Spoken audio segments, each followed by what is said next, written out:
राम चौक पर लगी जादुई गरीब सब्जी रोटी की ठेली पर खूब भीड़ लगी हुई थी।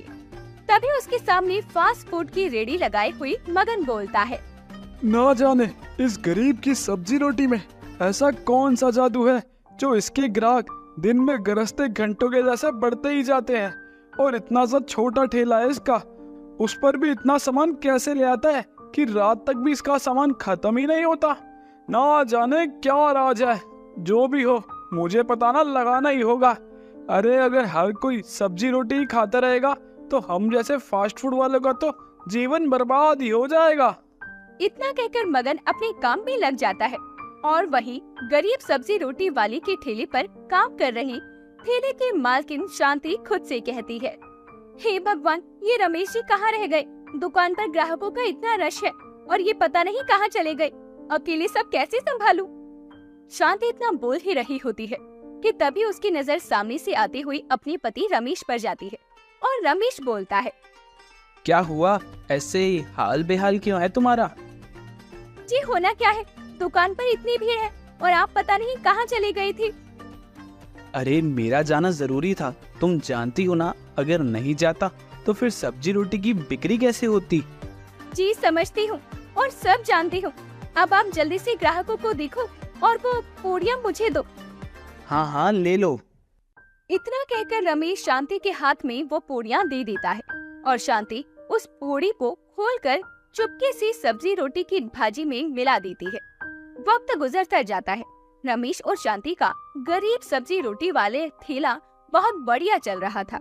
अब रमेश के पास रहने को अच्छा घर था, साथ ही उसने अपने ठेले को दुकान में बदल लिया था। हर तरफ रमेश की सब्जी रोटी का ही शोर था। ऐसे ही एक दिन मगन रमेश के घर आता है और कहता है, अरे रमेश भाई कैसे हो? मगन भाई मैं ठीक हूँ, तुम बताओ। क्या बताऊं भाई, बस बीत रहा है वक्त। क्या हुआ, सब ठीक तो है ना? अरे कहाँ भाई, कुछ ठीक नहीं है। काम चल ही नहीं रहा और पैसों की बड़ी तंगी है। हाथ बड़ा बांध कर चलना पड़ रहा है। हाँ भाई समझ सकता हूँ। अरे भाई तुम्हारी दुकानदारी तो बड़ी अच्छी चल रही है, हमें भी बता दो ऐसा कौन सा जादू मिलाकर लाते हो अपनी सब्जी रोटी में जो हर कोई तुम्हारी सब्जी रोटी खाने के लिए चिपका रहता है। अरे मगन भाई कैसी बात करते हो, जादू तो क्या ही है, बस स्वाद की बात है। सारे लोगों को हमारी सब्जी रोटी स्वाद लगती है तो वे खाने चले आते हैं। कुछ देर यूं ही बातचीत करने के बाद मगन वहाँ से चला जाता है। ऐसे ही एक दिन जब शांति गरीब सब्जी रोटी का ठेला संभाल रही होती है तो मगन उस पर नजर बनाए रखता है और वो देखता है कि शांति के कान में कुछ बोलकर रमेश चला जाता है।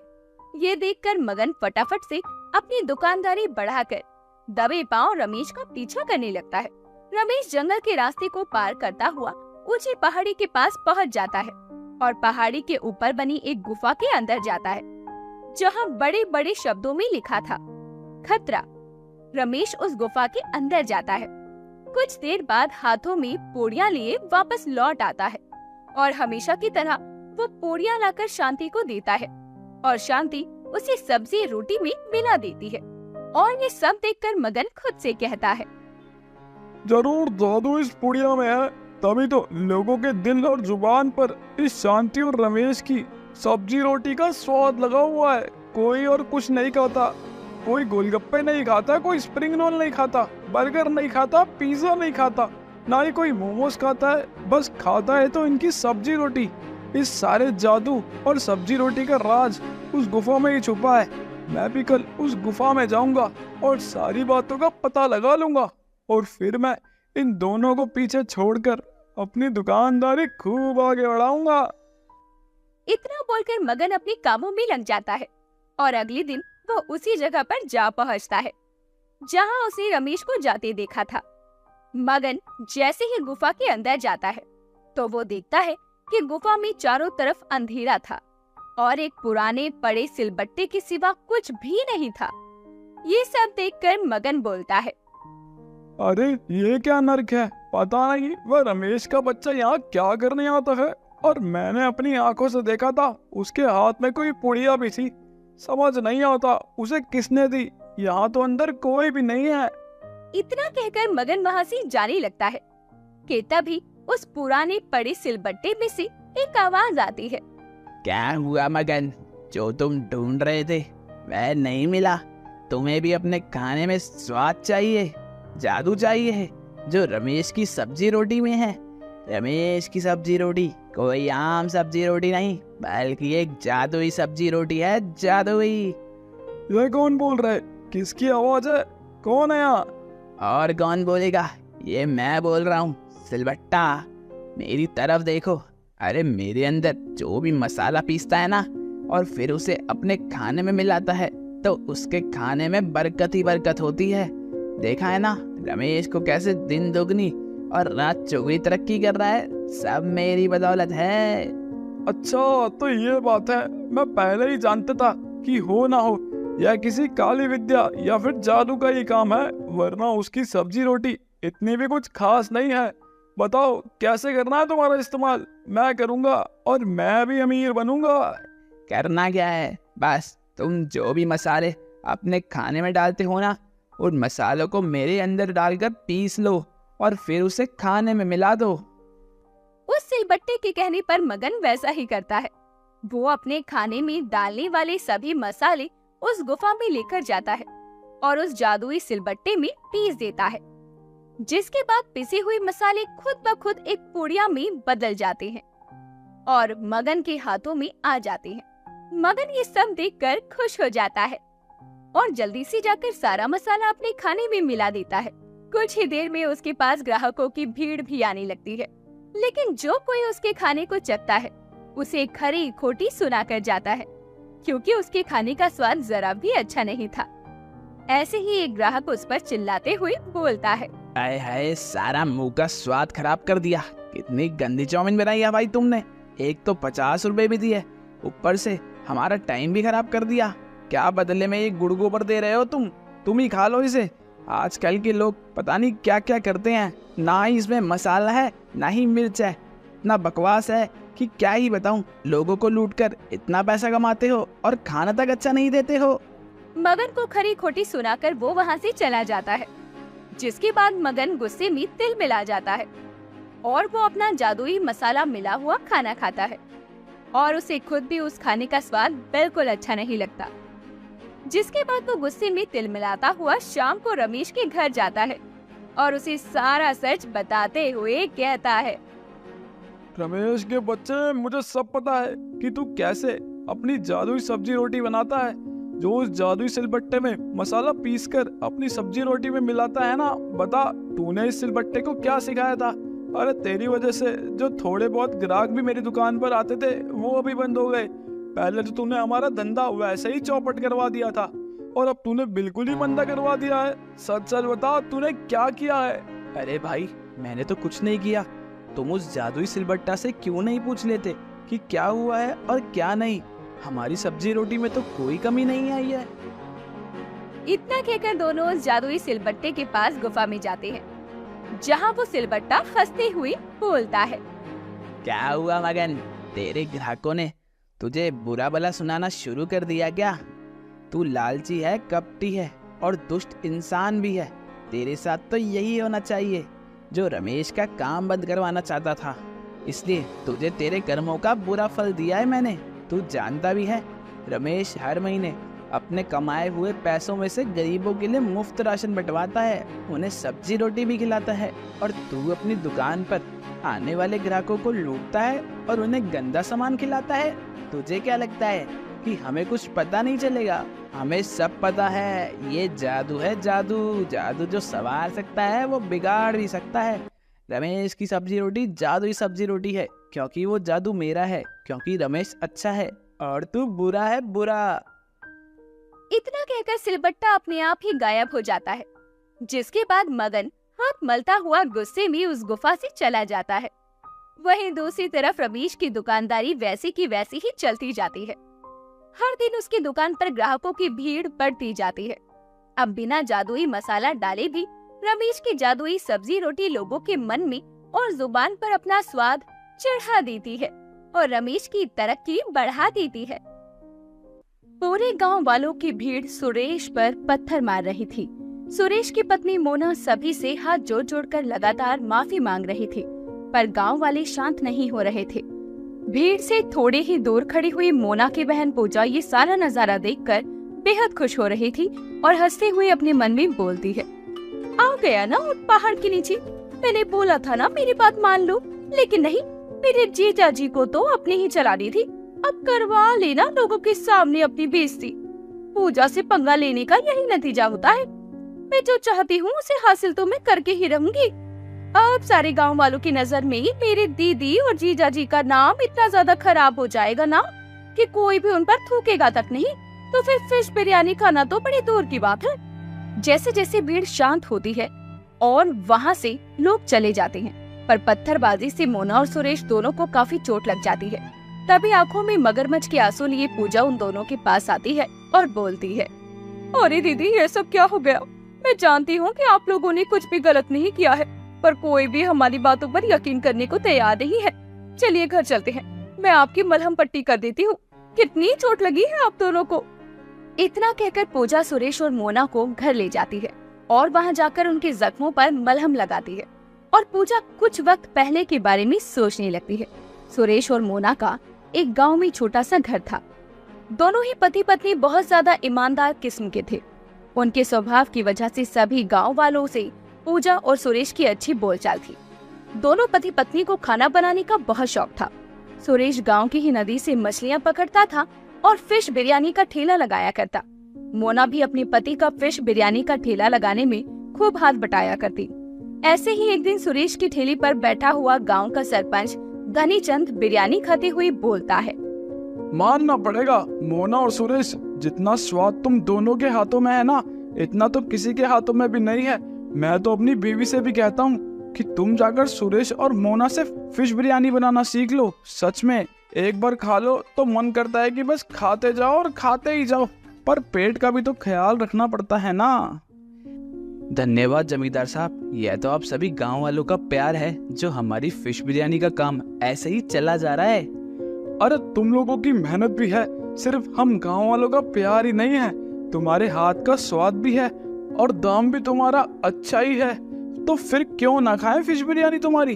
चलो एक प्लेट फिश बिरयानी पैक भी कर दो मेरी धर्म पत्नी के लिए। धनीचंद की बात सुनकर सुरेश एक प्लेट फिश बिरयानी पैक करके जमींदार को दे देता है। बिरयानी लेकर वो वहाँ से चला जाता है। दिन गुजरते चले जाते हैं। सब कुछ बहुत अच्छा चल रहा था। हर दिन के साथ साथ सुरेश और मोना की फिश बिरयानी और ज्यादा फेमस होती जा रही थी। उनके गांव से सटे हुए और भी गांव उनकी फिश बिरयानी का चर्चा सुनने लगे थे।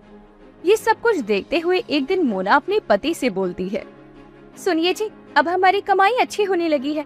हम धीरे धीरे करके अपने घर की मरम्मत कर लेंगे, फिर ठेले से दुकान भी खरीद लेंगे ताकि लोगों को और भी ज्यादा सुख सुविधा दे सके। हाँ मोना, तुम सही कह रही हो। बस अब मैं धीरे धीरे यही सब कुछ करूँगा। सुरेश इतना बोल ही रहा था कि तभी उसके फोन पर पूजा का कॉल आता है। सुरेश फोन उठाता है, तभी सामने से पूजा बोलती है, नमस्ते जीजा जी।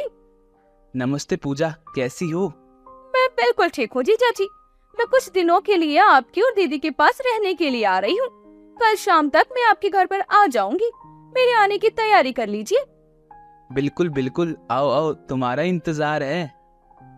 इतना कहकर सुरेश फोन रख देता है और पूजा के आने की बात मोना को बताता है। अपनी बहन के आने की खबर सुनकर मोना थोड़ा सा परेशान हो जाती है, पर वो सुरेश से कुछ नहीं कहती।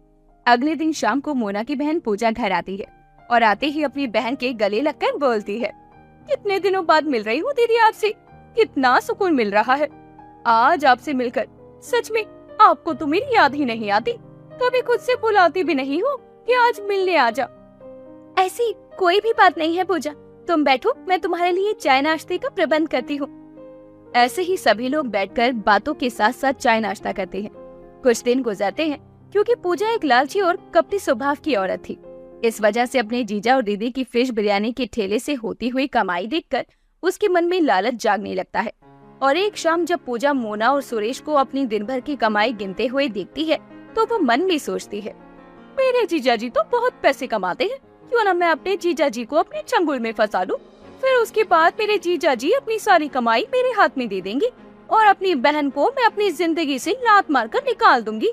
पर मेरे जीजा जी को फंसाना इतना भी आसान नहीं है, पर कोशिश तो की जा सकती है ना। आखिर किसको पैसा प्यारा नहीं होता, पैसे को पाने के लिए पूजा कुछ भी करेगी। अपनी घटिया इरादों और नापाक सोच के साथ पूजा अगले दिन से सुरेश पर डोरे डालना शुरू कर देती है। वो जानबूझकर सुरेश के आगे बन सवर कर घुमा करती और ठेले पर उसकी मदद के इरादे से अनचाही तरीके से उसे छूने की कोशिश करती।